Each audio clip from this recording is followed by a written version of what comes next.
Bismillahirrahmanirrahim. Alhamdulillahi rabbil alamin wa salatu wa salam rasulina sallallahu alaihi wasallam. Falenderojmë Allahun azza wa jall, salatat, selamet që dërgojmë pejgamberit Muhammed alayhi salatu wa salam.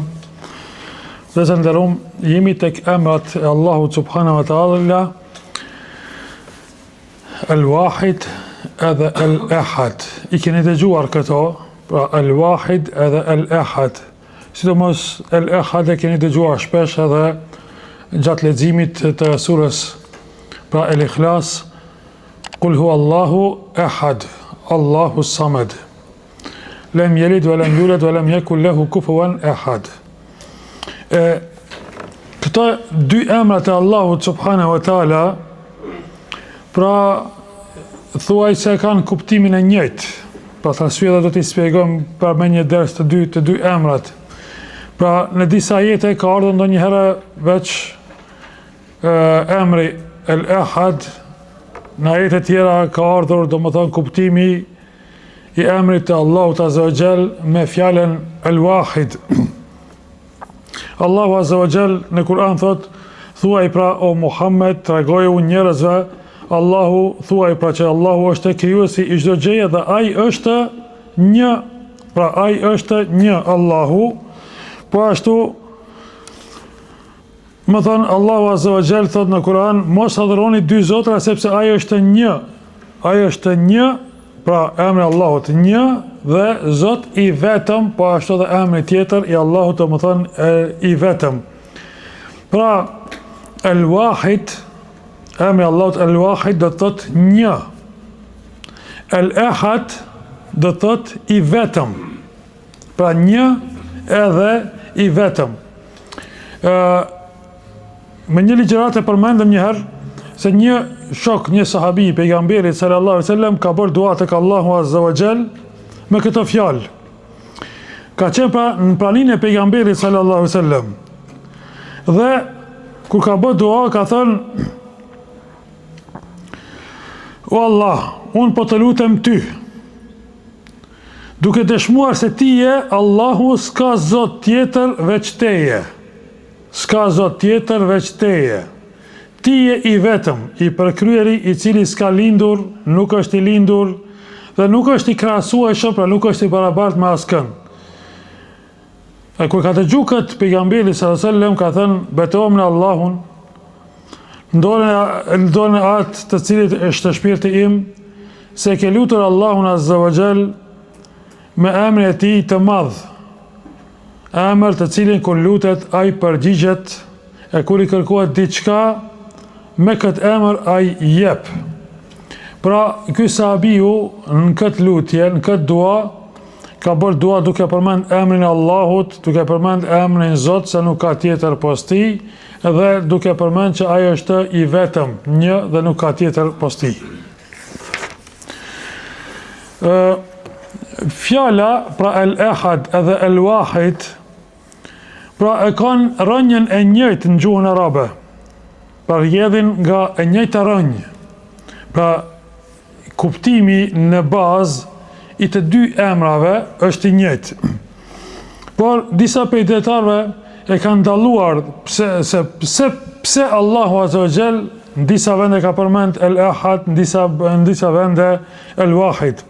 Pra në aspektin e parë ka thënë Wahid do të thotë një. Wahid në gjuhën arabe është një.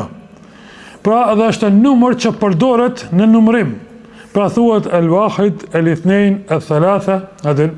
Pra Wahid, Ithnain, Thalatha, Arba fillon me 1, 2, 3, 4. Po me El-Ahad nuk fillohet. Pra i vetëm, e tani me janis 2, 3 nuk bën. Në numërim kjo nuk vlen. Në më thënë, është një dallim në këto dy emra. Pastaj, në aspekti tjetër, pra El-Ahad e ka kuptimin më të fortë se sa El-Wahid. Pra El-Ahad i vetëm e ka kuptimin më të fortë se sa El-Wahid një. Nëse thua në shtëpi nuk është një njeri. Nuk është një njeri. Kjo mund të kuptohet se mund me qenë 2 edhe 3 edhe 4 apo plot njerëz. Apo jo. Por nëse thua se në shtëpi nuk është as njeri i vetëm. As njeri edhe i vetëm. Kjo nuk kupton që as kush nuk është, as 2, as 3, as kush nuk është. Për të arsye, domethënë është një dallim mes këtyre 2 kuptimeve. Në aspektin tjetër po ashtu,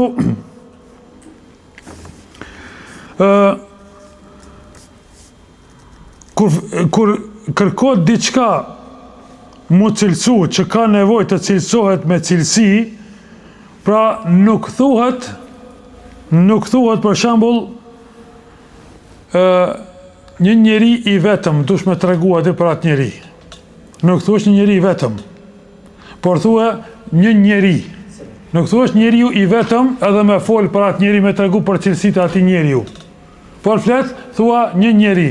Domethënë është një dallim mes fjalës një edhe mes fjalës i vetëm.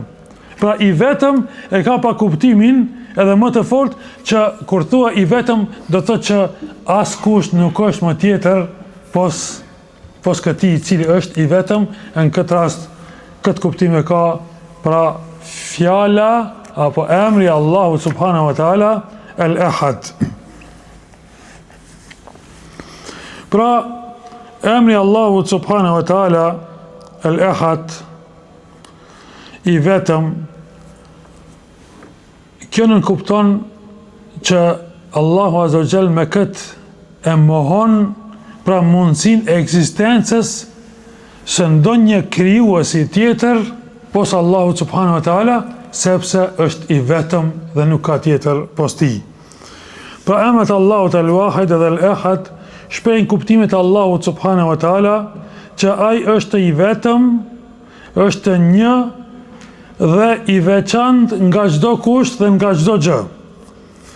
Pra është i veçantë Allahu dhe i vetëm dhe një në krijimtarinë e tij, në qenin e tij, në zotësinë e tij, në hyjninë e tij si Zot. Ai s'ka lindur askënd dhe nuk është i lindur dhe është i pakrahasueshëm, nuk është i barabartë me askënd tjetër. Pra, nga kjo nuk kuptojmë që ai është i vetëm, i plot. Pra i vetëm edhe i plot në bukurinë e tij, në krijimtarinë e tij, në falënderimin e tij, në urtësinë e tij e në çdo gjë tjetër. Imam Qayyim el-Jauziyja thot, mes emrave me të cilët nuk lejohet të emërohet dikush tjetër pos Allahu subhanahu wa taala është fjala për shembull emri Allahut ar-Rabb, apo Allah, apo el-Khaliq, krijues, apo ar-Razzaq, furnizuesi, apo Razik, po ashtu handin. Po ashtu për emrave që nuk lejohet të emërtohet dikush është ar-Rahman, i gjithëpërfshirshmi. Dhe këto 2 emra po ashtu, el-Wahid, el-Ahad, nuk lejohet të emërohet dikush. El-Ahad apo el-Wahid, një që nuk kupton se nuk ka tjetër pos tij, apo el-Ahad i vetëm që nuk është i barabartë me asgjë tjetër, sepse është i vetëm në këto cilësi që e përmendëm, pra Allahun subhanahu wa taala. Pra janë disa emra që nuk lejon të emërohen dikush tjetër me këto emra pos Allahut subhanahu wa taala. Po ashtu Allahu azza wa jall pra në surën Qul huwa Allahu ahad, Allahu samad, lam yalid wa lam yulad wa lam yakul lahu kufuwan ahad, thuaj pra ajo është Allahu një dhe i vetëm, Allahu është i përkryeri, ai as nuk lind dhe as që është i lindur. Pra nuk është i lindur Allahu dhe as kusht nuk është i barabartë. Walam yakul lahu kufuwan ahad, dhe as kusht nuk është i barabartë me Allahun subhanahu wa taala. Pra në këtë sure madhështore, sureja që pejgamberi sallallahu alaihi wasallam ka thënë është pra sureja al-Ikhlas me shpërblim sa 1/3 e Kuranit. Me shpërblim kush e lexon surën Kul huwa Allah sa 1/3 e Kuranit. Pse? Sepse përmenden këto cilësi të Allahut subhanahu wa taala. Kul hu Allahu ahad. Këtu përmendet akidja, besimi i muslimanëve. Akidja e pasa që çdo të me besu, se është një Zot dhe nuk ka tjetër pas tij. Andaj kjo sure aq e shkurtër, por me shpërblim të madh. Me një hadith thot pejgamberi sallallahu alaihi wasallam, kush e lexon surën Kul hu Allahu ahad 10 herë në ditë, i ndërtohet një pallat në xhennet. Për një pallat në xhennet të ndërtohet nëse e lexon ti o vëlla musliman 10 herë surën Kul hu Allahu ahad. 10 herë me lexu surën Kul hu Allahu ahad 2 minuta. Për 2 minuta maksimalisht e lexon 10 herë surën Kul hu Allahu ahad. E çdo ditë me lexu surën Kul hu Allahu ahad. Çfarë problemi ke? Për arsye edhe për sunetet e pejgamberit sallallahu alaihi wasallam është që namazin e sabahut ka lexu, çka ka lexu? Domethënë sunet, kur e ka fal, sunetin e sabahut. Qul ya al-kafirun, edhe kjo ka të bëjë me besimin e muslimanëve. Edhe në surën domethënë çatën e dytë, surën al-Ikhlas, Qul hu Allahu ahad. Edhe po ashtu në vitër, çka është në sunet mu lexu në 2 rekatet e fundit? Kul ya al-kafirun, edhe Kul hu Allahu ahad në rekatin e fundit, rekatin e tretë. Më thonë, për çka? Kanë thënë dietar se ditën me fillu me akide, me besim, me njëshmëru Allahun subhanahu wa taala, se nuk e i bëjmë shirk Allahut subhanahu wa taala. Ditën me fillu me akide, me tauhid, edhe me përfundu ditën me tauhid, me njëshmërim të Allahut subhanahu wa taala. Dhe gjatë ditës sare që të lexon, shpërblehesh prej Allahut subhanahu wa taala, që nëse 10 herë lexon surën Kul hu Allahu ahad, të ndërtohet një shtëpi në xhennet. Pra, kjo sa i përket domethënë edhe njëshmërimit të Allahut subhanahu wa taala në emrin al-wahid edhe al-ahad. Njëri prej dietarëve, Hafidh al-Hakimi, thot: fjala dhe emri Allahut al-ahad dhe al-wahid, një dhe i vetëm, është ai të cilit i takojnë atributet e Zotit, i cili s'ka shok apo ortak në pushtetin e tij. Është ai që s'ka rival, s'ka kundërshtar Allahu subhanahu wa taala. Emri al-wahid dhe al-ahad i takojnë vetëm Allahut. Askush nuk mundet me qenë kundërshtar, dhe s'ka kush e mposhtë Allahun. Ashtu sikurse njësohet në qenien e tij, në hyjdimin e tij, në zotësinë e tij, në emrin dhe cilësitë e tij, njësohet edhe në pushtetin e tij, sepse vetëm ai ka kontroll të plot dhe absolut për të gjitha llojet në të gjitha botët. Vetëm ai sjell në ekzistencë dhe i nxjerr nga ekzistenca gjërat. Vetëm ai jep jetë dhe shkakton vdekje, dhe askush tjetër përpos al-wahid edhe al-ahad. Vezëm nderuam, po ashtu do të flasim rreth ndikimit të këtyre 2 emrave në besimin e muslimanit apo në jetën e besimtarit. Yarhamukallah. Ndikimi më i rëndësishëm dhe më i madh që kanë këto 2 emra është njësimi i Allahut subhanahu wa taala të lartësuar në zotësinë e tij. Me këto 2 emra ti e njëshmëron Allahun subhanahu wa taala dhe njëson se është i vetëm një dhe nuk ka tjetër. Në çdo emër të Allahut subhanahu wa taala besojmë kështu. Këtë 99 emrat që janë, besojmë që gjitha këto emra i takojnë këtij, i cili është al-ahad dhe al-wahid. Ar-Rahman është një dhe nuk ka tjetër pas tij. El-Hakim është një dhe nuk ka tjetër pas tij. El-Latif është një, El-Ghafur, falësi, është një dhe nuk ka tjetër pas tij vetëm. Pra, gjitha këto emra dhe cilësitë e Allahut subhanahu wa taala po ashtu atribuohen, domethënë kalojnë përmes këtyre 2 kuptimeve, 2 emrave. Një dhe i vetëm. Për arsye vëllezër,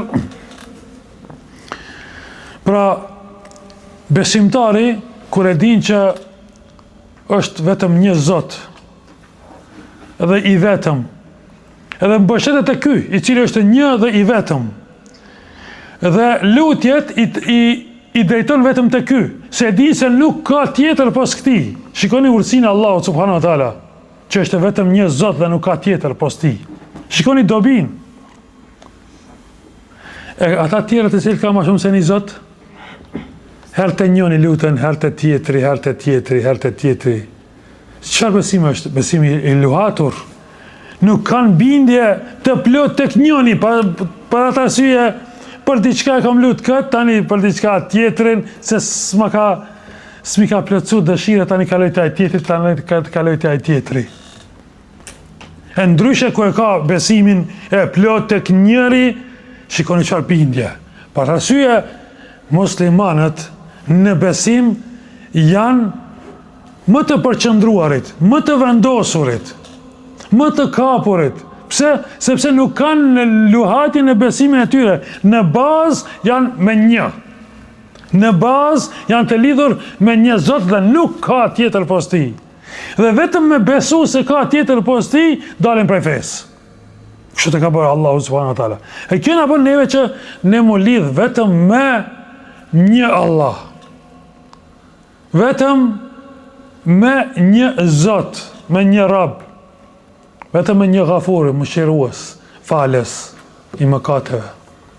Për arsye, një dhe i vetëm. Kjo na bën që ne me besu sakt Allahun subhanahu wa taala dhe me dasht Allahun subhanahu wa taala. Allahu azza wa jall bjerë një shembull konkret, sjell në Kur'an. Thot, të gjojni një shembull që ka sjell Allahu. Këtë e kene surën e Zumar. Thot, janë dy njerëz, dy punëtor. Njëri ka shumë bashkëpronar, jo një pronar, po shumë bashkëpronar. Janë disa ortak. Ky i takon një kompanije që i ka e kompani disa ortak. Ka disa shefa. Dhe ata e kundërshton njëri tjetrin. Një shef thot ashtu, një shef thot kështu, ai tjetri thot fshi, ky thot mos e fshi, ai tjetri thot shko, ky thot jo mos e bë, hajde këtu, hajde, domethën nuk ka mirë kuptim aty. Dhe thot ky tjetri e ka vetëm një pronar. Edhe domethën ky është shumë i përkushtuar ndaj këtij pronari. Se urnat i vinë vetëm pi një njeriu. E nuk i vinë pi disave, nuk din ai kujt mi ju përkushtu mas pare, me qenë dhe më thënë i mirë, dhe kujt mi ju drejtu. Kur ka nevoj diçka, shko të ajt tjetri se unë jam i zanëm, ajt tjetri shko të ajt tjetri se unë jam i zanëm. E kur ta ka njërin, vetëm të ka i drejtojt, se e din se e ka vetëm një pronar. Edhe Allahu ti takon dhe më thënë, a janë të njëjtë ata, hamdë në krasim, nuk janë të njëjtë, i lavdruar qoftë Allahu, por shumica e njerëzve nuk e din këtë çështje. Vetëm se besimtari e kupton. Për arsye, lezetin, kënaqësinë që i afron njësimi Allahut subhanahu wa taala në besim, dhe kënaqësinë dhe qetësinë shpirtërore nuk e afron këtë gjë askush tjetër, asnjë fe tjetër përpos se tauhidit, fesë së pastër, akides, besimit të pastër të Islamit. Kur ta njësojmë Allahun subhanahu wa taala, e njësojmë Allahun azza wa jall në çdo gjë, edhe në krijimtari, edhe në ligjvënie, dhe besojmë se vetëm Allahu subhanahu wa taala i takon gjykimi. Thot Allahu azza wa jall, ata kërkoj tjetër gjykatës përpos Allahut azza wa jall? Atë kërkoj gjykatës tjetër përpos Allahut subhanahu wa taala? Për çdo gjë, për çdo mungesë, për çdo problem, për çdo mospërveshje, kthehemi për gjykatës me marr Allahun subhanahu wa taala. Që ka thënë Allahu azza wa jall, ashtu duhet të jetë. Pra, fen ton, kush ne ka pru? Allahu subhanahu wa taala. Ai i ka sjell këto gjëra. Ai ka sjell këto ligje, halalin edhe haramin, lejohet edhe nuk lejohet, janë të përcaktuara nga ana Allahu subhanahu wa taala dhe janë e drejtë absolute Allahu subhanahu wa taala. Kompetencë e Allahut azza wa jall edhe me çka e ka urdhëruar dhe ka mësuar pejgamberin sallallahu alaihi wasallam. Askush nuk ka të drejtë me leju diçka apo me ndalu diçka, sepse nuk është kompetencë e askujt tjetër, përpos kjo është vetëm kompetencë e Allahut subhanahu wa taala. Për arsye thot pejgamberi sallallahu alaihi wasallam, kushdo që vepron një vepër që nuk është sipas mësimeve tona, domethënë mësimeve profetike, mësimeve islame të Kuranit dhe Sunetit, ajo është e refuzuar. Pra, refuzohet ajo vepër, sepse nuk na takon neve na me leju apo me ndalu diçka jashtë dispozitave të Kuranit që i ka përcaktuar Allahu edhe pejgamberi sallallahu alaihi wasallam. Pra, feja mirët vetëm prej Kuranit dhe mirët vetëm prej Sunetit të pejgamberit sallallahu alaihi wasallam. Pra, është ligjvënia, domethënë këto janë ligjet që i ka përcaktuar Allahu subhanahu wa taala, halalin dhe haramin, pra të cilat janë të qarta në Kur'an edhe në Sunetin e pejgamberit sallallahu alaihi wasallam. Elusim Allahun azza wa jall të na udhëzojë në rrugën e drejtë, të na falë mëkatet. Amin amin. Walhamdulillahi rabbil alamin.